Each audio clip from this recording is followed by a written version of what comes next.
지난 15일 북아프리카 수단에 큰 내전이 발생했습니다. 30년 동안 장기 집권하던 대통령이 뒤로 물러나면서 차기 정권을 창출해야 되는 아주 위급한 순간에 오히려 이때를 기회로 보고 세력 다툼, 군벌 간의 싸움이 시작이 되었죠. 근데 이날도 그냥 평범한 날인 줄 알고 평소처럼 트레이닝복을 입고 시장을 찾았던 그런 마켓을 들렸던 남궁한 대사가 총교금들을 막 듣기 시작하면서 이것은 큰일이 났구나 직감을 하고 바로 그 차림으로 대사관 일을 시작했다고 말합니다.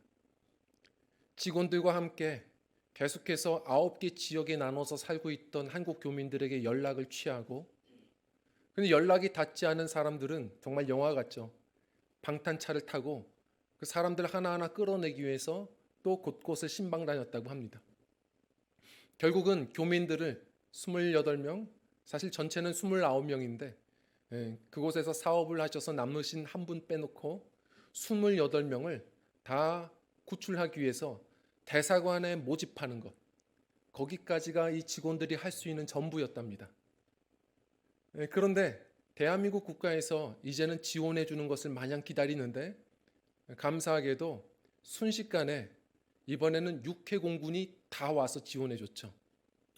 육군에서는 그 707 대테러 특수임무대대가 투입이 되고, 그리고 해군에서는 혹시 몰라서 청해부대에서 그 충무공 이순신함이 또 등장하게 되고, 공군에서는 그 미라클 작전에서도 투입되었던 이 시그너소가 또 공항으로 들어오게 됩니다.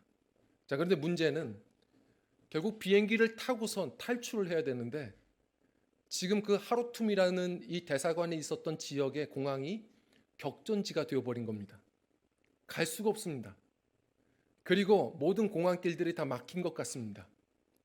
지금 그래도 하늘길이 열려있는 공항이 어디 있는가 봤더니 멀리 떨어진 850km가 떨어진 포트 수단이었던 것이죠. 그곳까지 아주 위험천만한 이 육로로 버스를 타고 가야만 했던 겁니다. 최선이죠. 나라에서는 버스 6대를 또 대절을 해주고, 그래서 이 교민들을 나눠 타게 하면서 인명피해를 최소화시키려고 흩어져서 타면서 결국은 그렇게 탈출 계획들을 시작합니다. 33시간이 걸렸습니다. 중간에 버스 한 대가 또한 고장이 나서 고치는 데까지 위급하게 또 기다려야 됐고, 또 위험한 지역들이라고 생각이 들면 변경을 계속 경로를 변경시키면서 평소보다 300km 더 떨어진 1170km를 33시간 버스로 위험천만하게 가는 상황들이었다 합니다.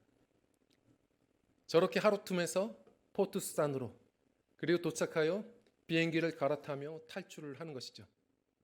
제가 이 기사를 보면서 참 긴장되는 기사인데, 제가 보면서 그러면 안 되는데 잠시 웃었습니다. 왜 그러냐면 그 기자분이 이 다급한 순간을 얘기를 하시려고 이 헤드라인에 뭐라고 썼냐면 33시간 동안 버스를 타고 극적으로 김밥과 컵라면으로 버텨, 이렇게 썼습니다. 저희는 주일마다 전쟁입니다. 목장 모임 때 항상 우리는 그렇게 버티는데, 우리가 그렇지 전쟁이었구나 생각이 들었습니다. 물론 비할 수 있겠습니까? 그렇게 총격이 있고 여러 위험천만한 순간에 김밥이 넘어가겠습니까? 그렇게 어떻게든 버텨가지고 결국은 포트 수단에 도착하는데, 결과적으로 28명 전원, 거기다가 고양이 2마리와 강아지 1마리까지 전체 결국은 구출하고자 했던 모든 또한 교민들과 그리고 또한 함께하는 사람들을 또 같이 모두 구출하며 이 작전에 성공을 했다라고 이야기를 합니다.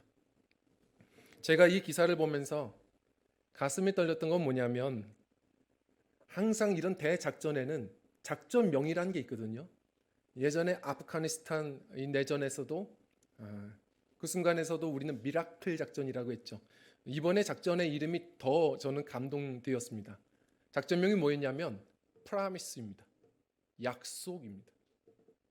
어떻게든 대한민국 국가는 재외국민도 안전과 생명을 반드시 지킨다.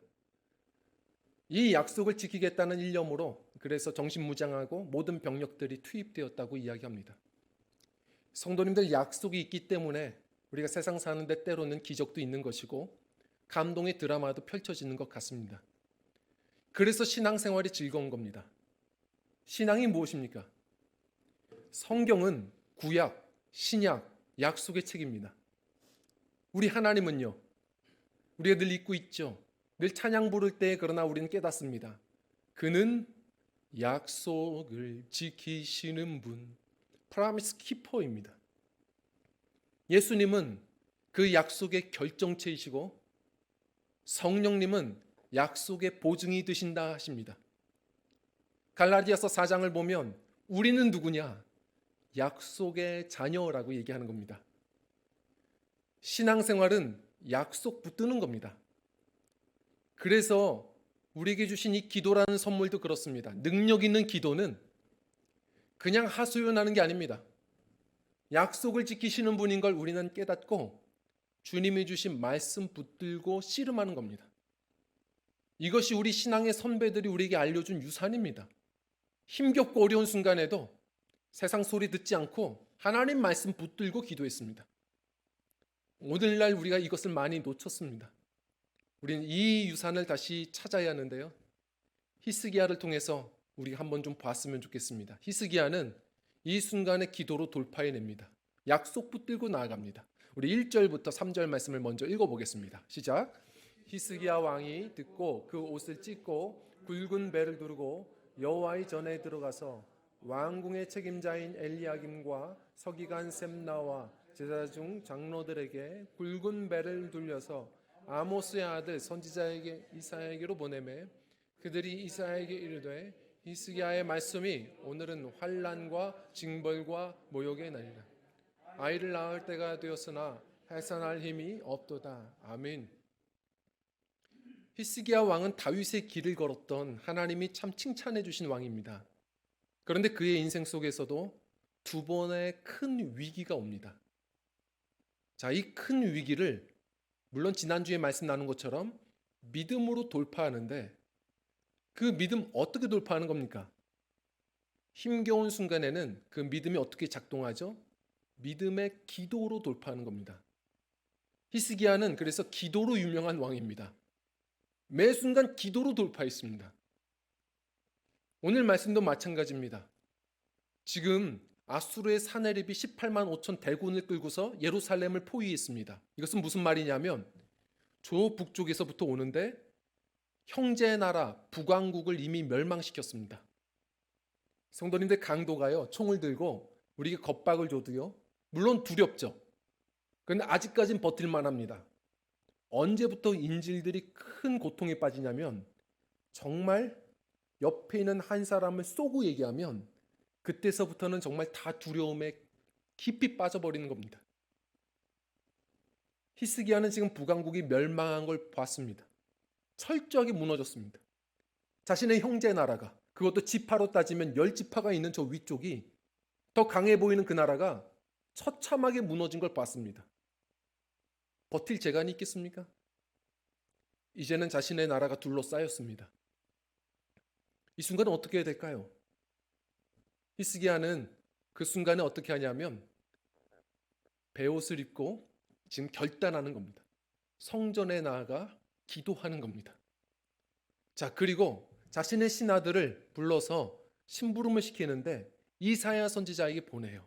멘토 이사야 선지자에게 보내는데 자신의 마음을 그대로 이렇게 설명시킵니다. 히스기야의 지금의 마음의 상태가 어떠냐? 저는 지금 환난과 징벌과 모욕의 날입니다. 아이를 낳을 때가 되었으나 해산할 힘이 없습니다. 무슨 말이죠? 문제는 생겼는데 해결할 힘이 없어서 같이 죽게 생겼습니다. 그래서 지금은 환난과 징벌과 모욕의 날입니다. 성도에게도 이런 날들이 옵니다. 매 순간이 전쟁터이지만 그 순간에도 견딜 수 없는 환난과 징벌과 모욕의 날이 옵니다. 이 환난이 깊어지면요, 해결할 힘이 없다 보면 내 순간 이 마음에서 믿음의 흔들림이 옵니다. 아, 이거 심판받는 건가? 더 이상 의지할 대상을 못 찾겠습니다. 나 끝났나? 그런데 더 힘든 건 뭐냐면 주변 사람들의 이야기입니다. 모욕의 날입니다. 내가 가난한 건 괜찮습니다. 내가 사업 망한 건 괜찮아요. 그런데 믿지 않는 나의 친척들이, 주변의 사람들이 와서 얘기합니다. 야, 예수 믿어도 별거 없네. 야, 네가 지금 교회 나갈 때냐? 네 일이나 신경 써. 내가 병 걸린 건 괜찮습니다.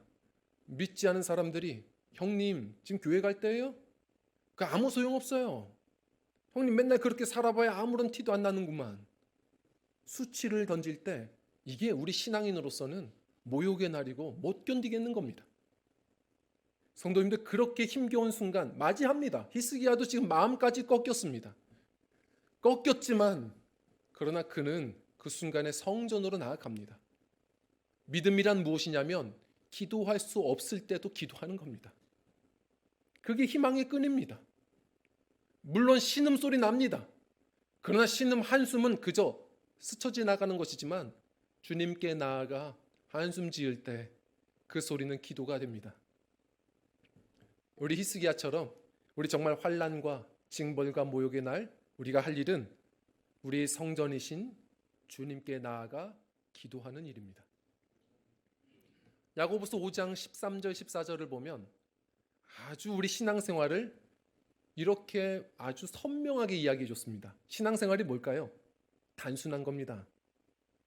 이게 상식적인 겁니다. 추우면 긴팔 입고 더우면 반팔 입는 것, 이런 것입니다. 뭐라고 얘기하죠? 23절에 너희 중에 고난당하는 자가 있느냐? 그는 기도할 것이요. 즐거운 자가 있느냐? 저는 찬송할지라. 너무 쉽습니다. 다 아는데 그게 안 됩니다. 내가 뭔가가 좀 즐거운 일이 생기고 뭔가가 잘 되면 이게 믿음이 여기서 증명되는 겁니다. 주님이 안 보입니다. 내가 다 한 것 같고 교만해서 넘어집니다. 고난 당할 때도 마찬가지입니다. 힘겹고 어려울 때 자꾸 한숨만 짓습니다. 고사되는 겁니다. 그때 우리 믿음의 사람들이 해야 할 일은 주님께 나가 기도하는 거거든요. 자, 그런데 14절이 중요합니다. 뭐라고 얘기하냐면 예를 들어 너희 중에 병든 자가 있느냐? 그러면 장로들을 초청하여 기름을 바르고 기도할 것이니라, 이렇게 이야기합니다. 기름을 바르는 게 뭡니까? 그것은 고대 사회에 이게 아로마 테라피 같은 겁니다. 이게 치료제예요. 치유 방법입니다. 다시 말해서 믿음 좋다는 건 뭐냐면 오해하시는 분들이 있어요. 병원도 가셔야 합니다. 약도 드셔야 돼요. 하나님께서 이곳에서 지금 주시는 어떤 과학의 발전도 의학도 다 선물이에요. 하나님이 주신 방법들 내가 할 수 있는 것 하셔야 됩니다. 이게 믿음입니다. 아니, 나는 무조건 기도로만 할래? 물론 그런 마음을 주신다면 그때는 또 그럴 때도 있겠지만 우선은 우리가 성도라면 할 수 있는 방법들을 해야 합니다. 자, 그런데 내가 할 수 있는 방법들을 다 취하고 나서 이게 최선이야라고는 얘기하지 말라는 겁니다. 결국 내가 할 노릇을 하지만 결국은 기도해야 됩니다. 솔로몬이 우리에게 얘기한 것처럼 전쟁을 위하여 내가 마병을 준비하거니와 전쟁을 이길 힘은 여호와께서 주신다. 이게 믿음입니다.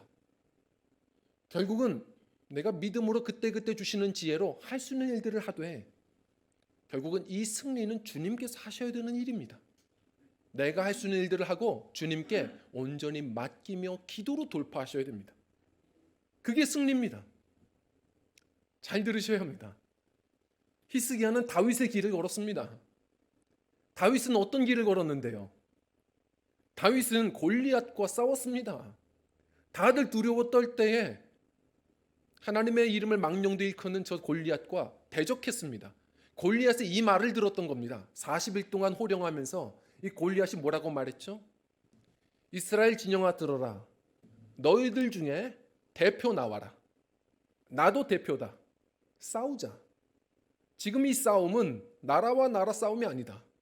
대표자 간의 싸움이다. 이렇게 얘기한 겁니다. 성도님들, 우리의 영적 전쟁이 그런 겁니다. 이 마귀와의 싸움은 그런 겁니다. 대표자와의 싸움입니다. 이 안에는 아버지가 계십니다. 어머니가 계세요. 성도님들, 때로는 내 삶에 문제가 있을 때 그냥 포기하고 싶어질 때 있습니다. 기억하셔야 됩니다. 이것은 성도님만의 문제가 아닙니다. 이 히스기야가 오늘 기도하는 내용들처럼 하나님의 이 자녀들이에요. 하나님께 영광이 걸린 싸움이고요. 그리고 지금 이것을 보는 가족들, 믿지 않은 사람들이 참 많습니다. 내가 밀리면 다 밀리는 겁니다. 성도님, 저는 목사입니다. 때로는 성도님들이 기도를 부탁하세요. 근데 저도 스스로가 때로는 느끼죠. 야, 내가 기도한다고 뭐가 될까? 자신 없을 때도 옵니다. 순간순간 겁이 날 때도 있어요. 그러나 불구하고 제 문제 앞에서도 기도하고, 목회자는 또 성도의 기도 부탁에도 기도해야 됩니다. 왜냐하면 사명 주신 분이 주님이시고 사명 감당할 힘도 주님이 주시는 것이니까요. 믿고 서는 겁니다. 내 문제가 있을 때 밀리고, 다른 사람들 기도 부탁에 밀리고, 그러다 보면 다 밀리는 겁니다. 우리는 다 모두가 다 왕 같은 제사장입니다. 히스기야가 도망가고 싶지 않았겠습니까? 그런데 그가 밀릴 수 없었던 이유는 그는 이스라엘 백성의 지도자입니다. 다 밀릴 겁니다. 이 순간에 우리 신앙의 선배들이 우리에게 보여준 것처럼 우리는 해야 합니다. 어떤 문제가 있으면 이 문제는 나만의 싸움이 아니다. 하나님의 영광이 걸린 싸움이고 우리 믿음의 후손들이 보는 싸움이다. 다른 것보다 우리 성도님들 기도로 돌파해낼 때 우리 믿음의 자녀들이 이런 순간에는 우리 엄마가 그랬던 것처럼, 우리 아빠가 그랬던 것처럼 이때는 기도할 시간이구나. 무엇보다도 이 기도의 유산들을 물려주셔야 됩니다. 그래서 이것은 나만의 싸움이 아니라는 믿음 가지시고, 문제가 있을 때는 우리 전능하신 주님의 손 맞잡고 우리 기도로 돌파해내시는 우리 믿음들이 되셨으면 좋겠습니다. 제가 저 부산의 수영로 교회 그 원로 목사님이셨던 정필돈 목사님 이야기를 좀 들었습니다. 이분을 제가 잘 모르지만 이분이 작년에 소천하셨을 때 주변 목사님들이 다들 그렇게 그분을 그리워하셨죠. 이분은 목사님 중에 목사님이었다. 왜냐하면 정말 무릎 목회를 하셨다. 그분의 목회의 별명이 무릎 목회였답니다. 무슨 문제가 있을 때에도 자신부터 기도하고 성도들 기도시키고, 어떠한 불평이 있을 때에도 기도부터 하셨는지를 물어보고 항상 기도로 풀어가셨다 합니다. 특히나 교회에 큰 문제가 있을 때 이분은 어떻게 하셨냐면 교회 장로님들 부르지 않습니다. 어떻게 하냐면 교회에 기도하기로 소문난 권사님들을 모십니다. 그리고 이 순간은 교회에 생사가 걸렸습니다. 열심히 기도해 주시고 하나 된 의견을 저에게 좀 알려주십시오. 자신도 기도하고 기도의 권위를 믿었습니다. 성도님들, 교회는 기도로 굴러가야 합니다. 교회는 기도하는 집입니다. 그래서 기억하셔야 됩니다. 목사뿐만 아니라 다 사명자요 왕 같은 제사장들이십니다. 리더가, 교사가, 예배팀이, 우리 성도들 맡은 모든 사역자들이 어떻게 기도 안 할 수가 있습니까? 기도하지 않고 어떻게 다른 사람들을 이해하고 용납할 수 있고, 기도하지 않고 어떻게 하나님의 뜻을 분별할 수 있습니까? 기도하지 않은 성도들이 교회를 운영하기 시작하면 교회는 산으로 갑니다. 우리가 기억해야 될 것은 이것은 나만의 싸움이 아니다. 우리 가족을 위한 싸움이고 교회를 위한 싸움이다. 내 문제여도 괜찮습니다. 이거 기도하라고 주신 이 시간, 기도하시며 돌파하셔서 하나님께 영광이요 많은 이들에게 선한 영향력을 드러내는 기도의 용사들이 되시기를 주의 이름으로 축원드립니다. 그리고 두 번째로요, 오늘의 말씀과 같습니다. 우리 함께 읽겠습니다. 시작. 약속을 붙잡고 기도. 아멘. 약속을 붙들고 구해야 돼요. 주님 앞에 눈물 흘리고 주님 앞에 간절히 구하되 약속 붙들고 구해야 됩니다. 제가 지난 얼마 전에 어버이날을 맞이해서 그랬나 봅니다. 지금 막내 아이가 뭔가 이렇게 선물이라고 하면서, 선물인데 선물은 아니에요. 어떤 무슨 스티커 같은 걸 가지고 왔습니다. 쫙 펼쳐놔요. 그러더니 얘기해요. 효도가 왔어요. 효도. 그게 뭔가 했더니 진짜 긁는 겁니다. 로또 같은 건데 효도예요. 그래서 재밌더라고요. 이걸 긁어서 뭐가 나오면 그걸 자기가 해준다는 겁니다. 그래서 안 해. 바빠. 아빠 못해. 그랬더니 여기 있는 선물이 대단하대요. 들어보래요. 그래서 뭔데? 그랬더니 뭐 뽀뽀해주기 안 해. 주물러 주기 있대요. 안 해, 안 해. 그런데 용돈을 드리게 있답니다. 그래서 그럼 하자. 그래서 이제 아내도 앉혀놓고 네 장 중에 이제 고르는 거다. 그러면 당신부터 고르라고 딱 골라서 긁는데 너무 감사하게 아내가 고른 게 뽀뽀하기였어요. 그래서 뽀뽀는 끝났어요. 이제 3분의 1이 남았습니다. 기도하는 마음으로 긁었어요. 긁었더니 정말 용돈 드리기가 나왔습니다. 나에게 이런 능력이 있구나. 그래서 용돈 드리기 약간 좋아했더니 얘가 1,000원을 주는 겁니다. 그래서 너무 서운해서 가만히 보니까 글씨가 더 써 있어요. 야, 여기 잘 봐라. 사랑하는 만큼 용돈 드리기다. 사랑하는 만큼. 그랬더니 얘가 아직 순수하죠. 정말 고민해요. 야, 너 정말 사랑하는 만큼이다. 그랬더니 저 얘기했죠. 어린날 가까이 온다. 사랑하는 만큼이다. 그랬더니 정말 저금통을 깨서 5만 원을 이렇게 주는 겁니다. 아내는 그걸 또 받고 있냐고 또 뭐라고 하는데 신용은 어렸을 때부터 가르치는 거라고 또 알려주며 받았습니다. 이제 받았는데 아이가 얘기해요. 곧 있으면 어린이날이에요. 사랑하는 만큼 선물 주세요. 라고 합니다. 그래서 그냥 그거 줘버렸습니다. 약속은 무서운 겁니다. 약속을 받으면 그 약속 받은 사람은 이제는 강도가 아니에요. 당당히 요구하는 겁니다. 하나님은 우리를 사랑하셔서 약속을 주시고 역사하시는 분이세요. 지혜로운 믿음의 일꾼들은 그냥 기도하지 않습니다.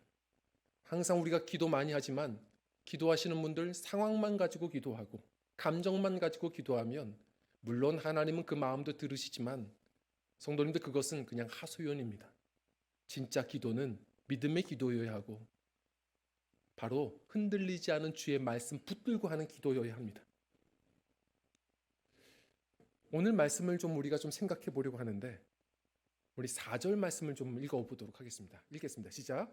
랍사게가 그의 주 아수르 왕의 보냄을 받고 와서 살아계신 하나님을 비방하였으니 당신의 하나님 여호와께서 혹시 그의 말을 들으셨을지라. 당신의 하나님 여호와께서 그 들으신 말 때문에 꾸짖으실 듯하니 당신은 이 남아있는 자들을 위하여 기도하소서 하더이다 하니라. 아멘. 자, 랍사게가 지금 예루살렘 성 안에 계속해서 위협을 주고 심리전을 펼칩니다. 이 랍사게는 사실 학자들은요 사람 이름이라고 보지는 않고요. 이것은 이 고대 메소포타미아 지역의 이 나라들의 어떤 그 관원들, 관직의 이름이라고들 얘기합니다. 특히 랍사게는 그 관직 중에 술 맡은 관원이에요. 그러니까 다시 말해 왕을 대면하다 보니까 상당히 서비스를 잘하고 달변가들인 거죠. 이런 순간엔 아마도 협상 전문가로 사용되었던 것 같습니다. 심리전을 전문적으로 펼칩니다. 너희들은 누구를 의지하냐? 우리는 사내리 왕이 지킨다. 히스기야는 속이는 자라. 예루살렘 성을 의지하냐? 너희는 이미 포위되었다. 지금 외치고 있는 겁니다. 자꾸 두렵게 하죠. 히스기야가 얼마나 두려웠겠습니까? 히스기야는 그 순간에 어떻게 했다고요? 정말 목숨 걸고 베옷 입고 결단하고 성전에 나가 기도하는데 지금 자신의 사신을 이사야에게 심부름시켜 또 보냅니다. 자, 보내는 이유가 뭘까? 이사야 선지자가 같이 기도하면 힘이 있을 것 같아서? 물론 그런 이유도 있겠죠. 근데 많은 분들이 오해하세요. 이사야 선지자가 기도해 주면 더 능력이 있을 거니까? 그렇지 않습니다. 세상에 센 기도 약한 기도는 없습니다. 자녀의 기도만 있는 겁니다. 사실 이 순간에 히스기야는 자신이 신하들과 함께 기도하면 되는데 왜 이사야 선지자를 찾았는가? 이게 중요한 겁니다. 왜 찾았을까요? 이때는 성경이 없습니다. 선지자들을 통해서 하나님의 말씀이 들려오는 겁니다. 다시 말해 히스기야는 그냥 기도하는 게 아니라 이 순간 하나님의 뜻을 구하는 겁니다. 하나님의 말씀을 지금 듣고자 하는 거예요. 그래서 사람들을 보내는 겁니다.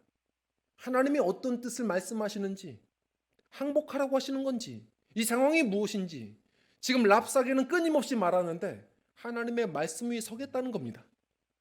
자, 그랬더니 이사야가 6절 7절에 이렇게 하나님의 말씀을 대언하죠. 읽겠습니다. 시작. 이사야가 그들에게 이르되 너희는 너희 주에게 이렇게 말하라. 여호와의 말씀이 너는 아수르 왕의 신복에게 들은 바 나를 모욕하는 말 때문에 두려워하지 말라. 내가 한 영을 그의 속에 두어 그로 소문을 듣고 그의 본국으로 돌아가게 하고 또 그의 본국에서 그에게 칼에 죽게 하리라 하셨느니라 하더라. 아멘. 이사야 선지자를 통해서 그 순간 하나님의 말씀이 들려왔습니다.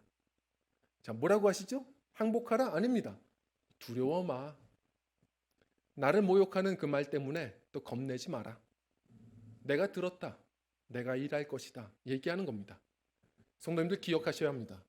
우리가 환난의 날에 왜 무너지냐면 말 때문에 무너지는 겁니다. 자꾸 그 순간에 이런저런 말들이 들려옵니다. 그리고 우리가 너무 다급해지면 사람들이 자꾸 성도들이 사람들의 말을 동냥합니다. 자꾸 이리저리 정보를 캐려고 하고 위로를 받으려고 하고. 그러나 사람의 말은 사람을 흔들어댈 수는 있어도 세울 수는 없습니다. 그리고 사람의 말은 사람을 넘어뜨릴 수는 있어도 살릴 수는 없습니다. 성경이 이야기하는 것처럼 하나님의 말씀이 우리의 반석이고 하나님의 말씀이 우리의 생명의 길입니다. 우리 인생에 홍수가 올 때 떠내려가지 않으시려면 변하지 않는 걸 붙들어야 됩니다. 풀은 마르고 꽃은 시드나 하나님의 말씀은 영원하리라. 주님의 말씀이 영원합니다. 주님의 말씀, 주님은 약속하신 걸 지키시는 분입니다. 흔들리지 말고 그 순간 오히려 더 창문 닫으시고 그 순간 더 말씀을 가까이 하시고 그때마다 주시는 말씀 붙들고 약속의 이름 예수 이름 부르고 우리 기도로 돌파하시는 은혜가 있기를 원합니다. 그럴 때 나의 방법과 나의 시간과는 다를 수 있습니다. 그러나 하나님은 반드시 일하십니다. 뭐라고 말씀하시죠? 히스기야에게 말씀하시는 것처럼 내가 너의 기도를 들었고 네 눈물을 보았느니라. 우리 그저 신음소리 내지 말고 하나님께 나아가 신음하십시오. 그럴 때 하나님은 들으십니다. 그저 땅에 눈물 흘리지 말고 다윗과 같이 나의 눈물을 주의 병에 담으소서. 기도로 눈물 흘리십시오. 주님은 그걸 담아 또 역사하십니다. 기도로 돌파해야 합니다. 자, 어떻게 역사하시는지를 볼까요? 우리 37절 말씀, 이제 어려운 이름들이 나옵니다. 우리 한번 좀 읽어볼까요? 시작. 그가 그의 신 니스록의 신전에서 경배할 때에 아드람멜렉과 사레셀이 그를 칼로 쳐 죽이고 아라랏 땅으로 그들이 도망하며 그 아들 에셀 핫돈이 대신하여 왕이 되니라. 아멘. 자, 일이 일어났습니다. 간밤에 여호와의 사자가 천사 하나가 나와서 그 아수르의 진영을 한 바퀴 도니 이게 전염병인지 무슨 일인지 그들이 송장이 되어 버렸습니다. 전쟁이 한 방에 끝났습니다. 자, 그런데 아직 약속한 대로 사네립이 죽어야 되거든요. 사네립은 도망갔습니다. 자, 도망가서 살았어요. 하나님의 말씀이 그럼 틀렸나요? 그렇지 않습니다. 결국은 37절 보면 그가 고국으로 돌아갔는데 그 위풍당당한 그 왕을 누가 칼로 견주겠습니까? 안전한 나라로 자기 집으로 돌아갔는데 무방비 상태에 믿고 있던 이 아드람멜렉, 사레셀 이 어려운 이름들이 누구냐면 이 사네립의 그 다음 자녀들의 이름입니다.